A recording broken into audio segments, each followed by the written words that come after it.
Setelah dilakukan pelipatan surat suara, KPU Kabupaten Banyuasin menyatakan kekurangan surat suara pemilihan presiden sebanyak 496 lembar dan DPRD sebanyak 47 lembar.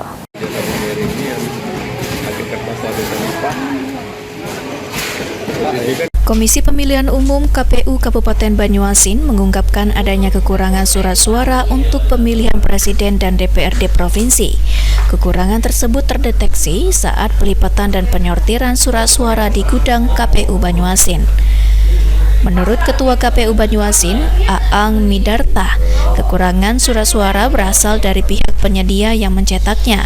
Dirinya akan melaporkan surat suara rusak dan kekurangan kepada provinsi serta meminta penyedia untuk mencetak ulang.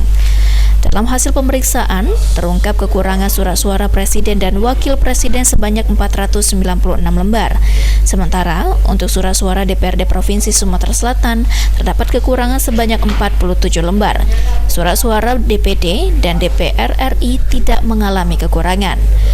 KPU Banyuasin telah melaporkan kekurangan surat suara ke KPU Provinsi Sumatera Selatan dan akan berkoordinasi dengan penyedia untuk mencetak ulang. KPU Banyuasin berharap surat suara dapat tiba sebelum pencoblosan.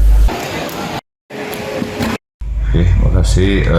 Untuk pelipatan suara sekarang sedang dilakukan itu surat suara DPRD Kabupaten dan mungkin besok itu sudah selesai.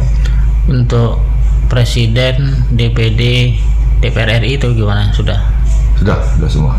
Ada kekurangan dari ini? Kalau untuk saat ini itu kekurangan presiden itu ada kekurangan lebih kurang 300. Kemudian DPRD provinsi itu kurang 47. Kalau yang lain lengkap, udah pas.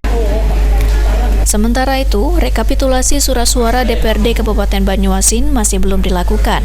KPU Banyuasin sudah menyelesaikan lipatan sortir untuk sebagian dapil, dengan dapil 3 masih dalam proses. Aang Midarta menegaskan jika dirinya akan segera laporkan kekurangan ke provinsi agar penambahan dapat dilakukan dengan cepat. Suryadi Pal TV.